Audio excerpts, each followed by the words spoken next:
The Boy Who Snared the Sun. A deep crusted snow covered the earth and sparkled in the light of a wintry moon. The wind had died away. It was very cold and still. Not a sound came from the forest. The only noise that broke the perfect quiet of the night was the cracking of the ice on the big sea water, Gitchigumi, which was now frozen solid. But inside old Eaguu's tepee it was warm and cheerful. The tepee, as the Indians call a tent, was covered with the thick, tough skin of the buffalo. The winter coat of Mukwa the bear had now become a pleasant, soft rug for Eaguu's two young visitors, Morning Glory and her little brother Eagle Feather. Squatting at their ease on the warm fur, they waited for the old man to speak. Suddenly a white-footed mouse crept from his nest in a corner, and, advancing close to the children, sat up on his hind legs, like a dog that begs for a biscuit. Eagle Feather raised his hand in a threatening way, but Morning Glory caught him by the arm. "No, no," she said, "you must not harm him. See how friendly he is, and not a bit afraid. There is game enough in the forest for a brave boy's bow and arrow. Why should he spend his strength on a weak little mouse?" Eagle Feather, pleased with anything that seemed like praise of his strength, let his hand fall. "Your words are true words, Morning Glory," he answered. "Against Akmik the beaver, or Wabisi the wild swan, it is better that I should measure my hunter's skill." At this, Eagu, turning around, broke the long silence. "There was a time," he said mysteriously, "when 1,000 boys such as Eagle Feather would have been no match at all for that mouse as he used to be." "When was that?" asked Eagle Feather, looking uneasily at his sister. "In the days of the great dormouse," answered Eagu. "In the days long ago when there were many more animals than men on the earth, and the biggest of all the beasts was the dormouse. Then something strange happened, something that never happened before or since. Shall I tell you about it?" "Oh, please do," begged Morning Glory. "The story I am going to tell you," began Eagu, "is not so much a story about the dormouse as it is a story about a little boy and his sister. Yet had it not been for the dormouse, I would not be here to tell about it, and you would not be here to listen. To begin with, you must understand that the world in those days was a different sort of place from what it is now. Oh, yes, a different sort of place. People did not eat the flesh of animals. They lived on berries and roots and wild vegetables. The Great Spirit, who made all things on land and in the sky and water, had not yet given men mondamin, the Indian corn.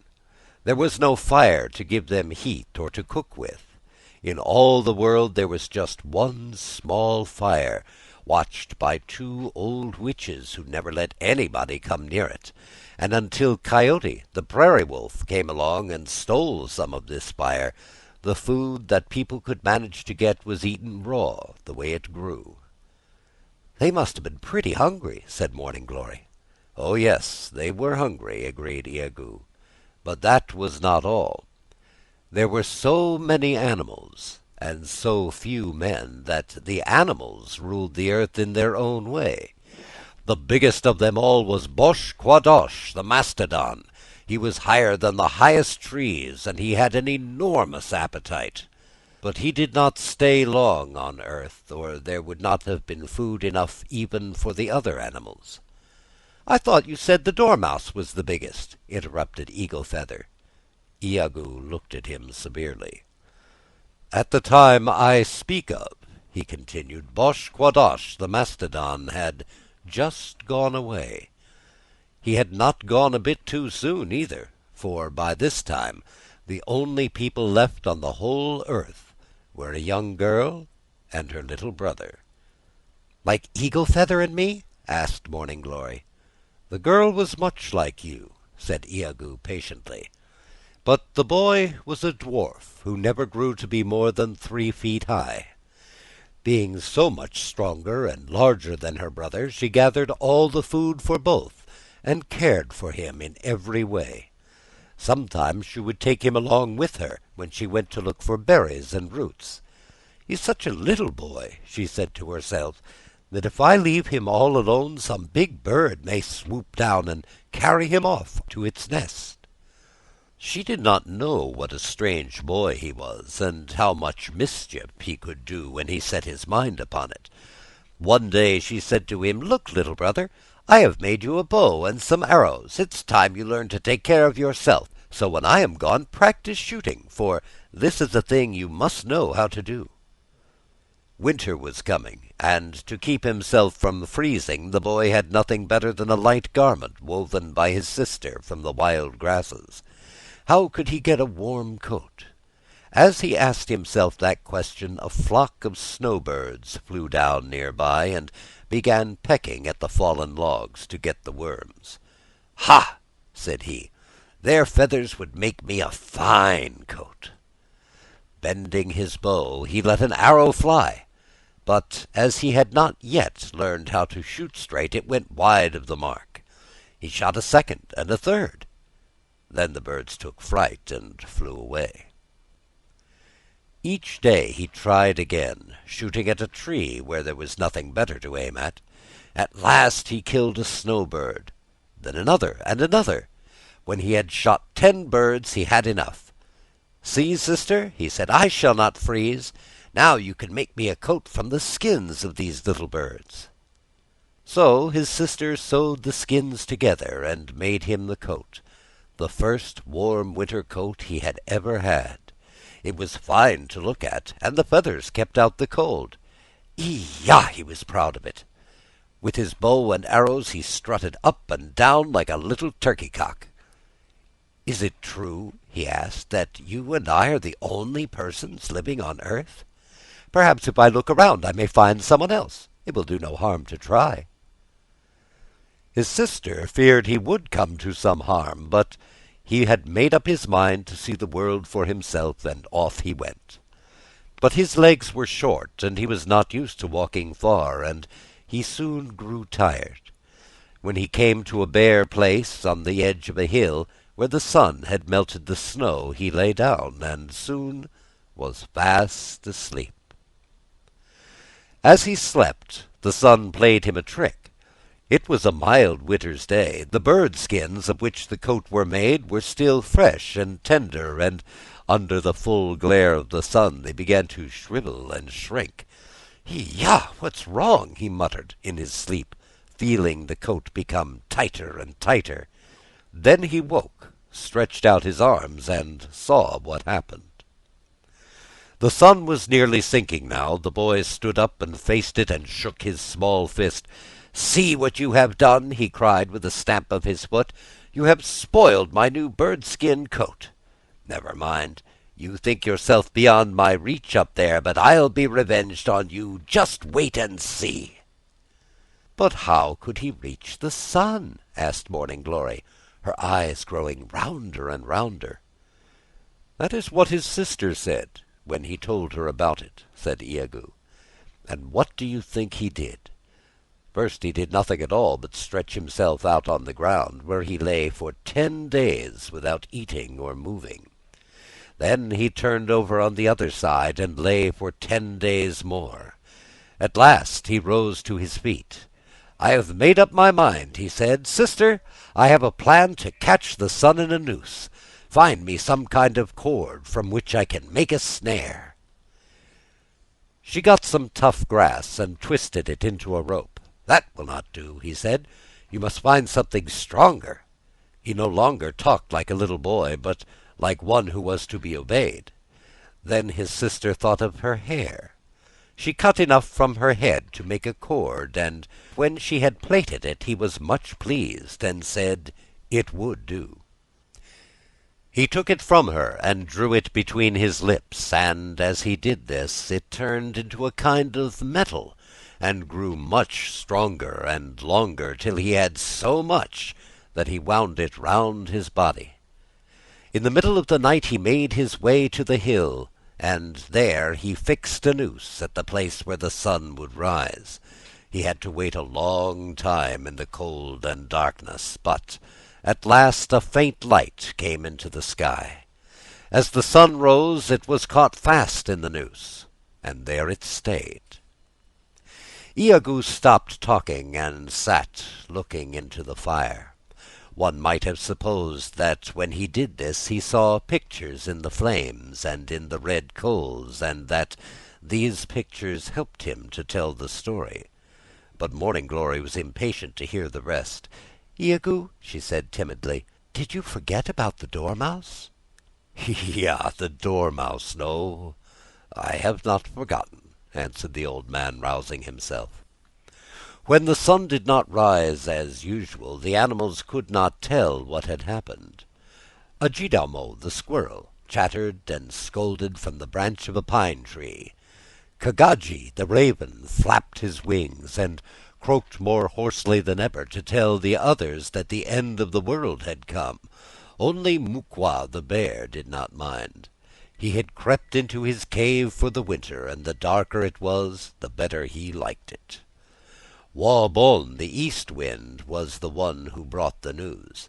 He had drawn from his quiver the silver arrows with which he chased the darkness from the valleys, but the sun had not risen to help him, and the arrows fell harmless to the earth.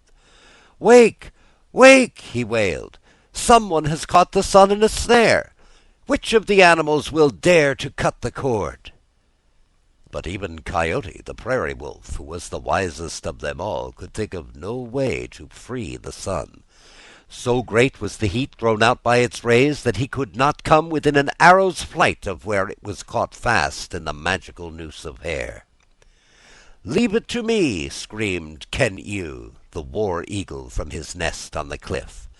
"It is I alone who soar to the sky and look the sun in the face without winking. Leave it to me!" Down he darted through the darkness, and up he flew again with his eagle feathers singed. Then they woke the dormouse. They had a very hard time doing it, because when he once went to sleep he stayed asleep for 6 months, and it was almost impossible to arouse him. Coyote crept close to his ear and howled with all his might. It would have split the eardrum of almost any other animal. But Kugabin-Gua-Kwa, the dormouse, only groaned and turned over on his other side, and Coyote had a narrow escape from being mashed flat like a corn cake.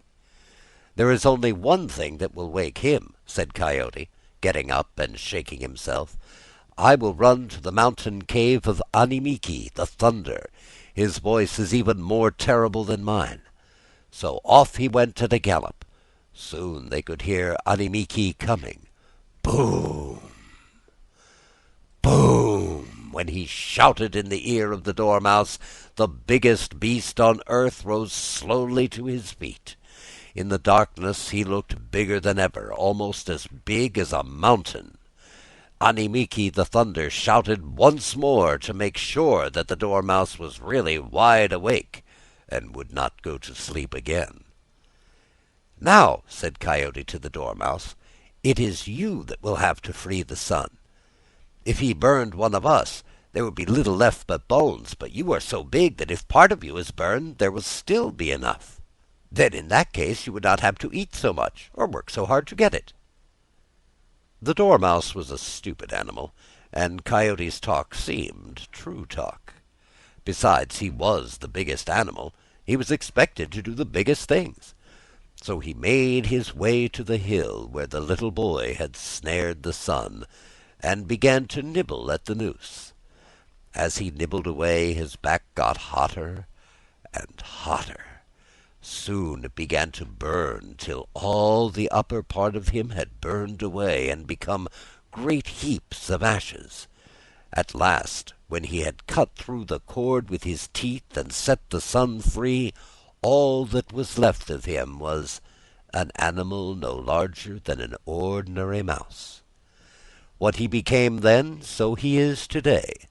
Still, he is big enough for a mouse, and perhaps that is what Coyote really meant Coyote, the prairie wolf, is a cunning beast, up to many tricks, and it is not always easy to tell exactly what he means.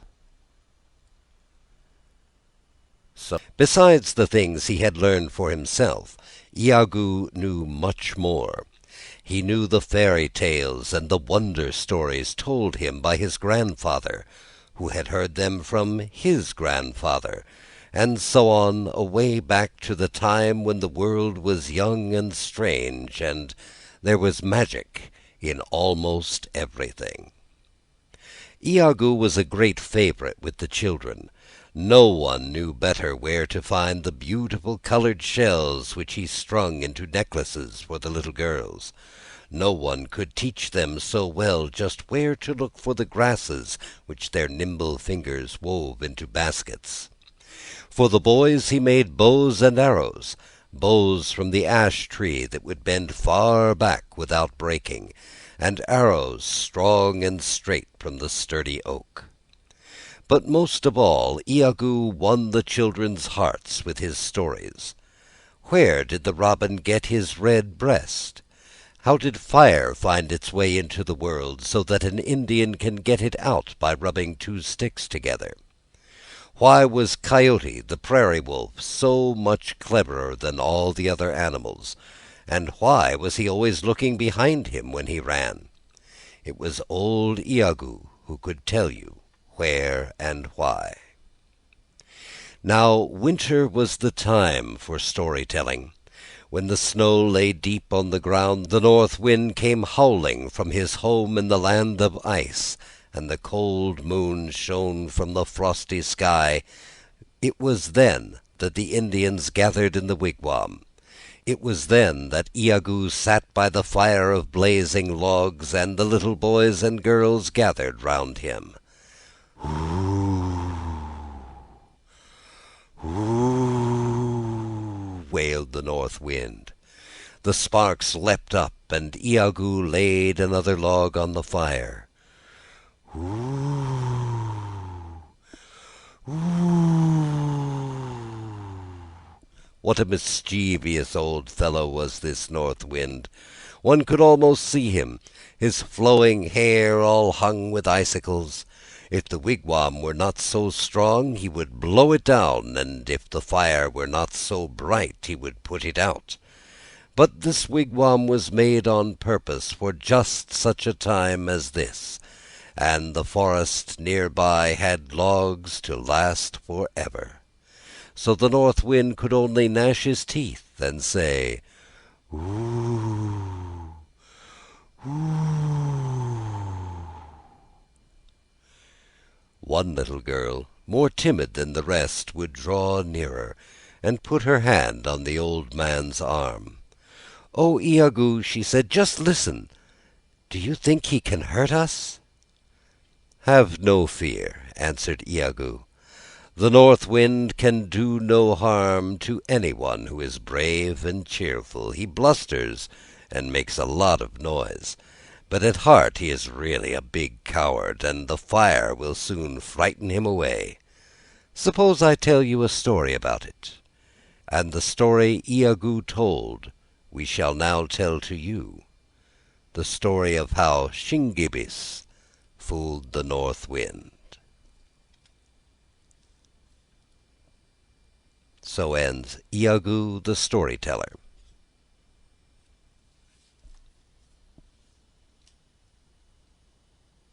So ends The Boy Who Snared the Sun.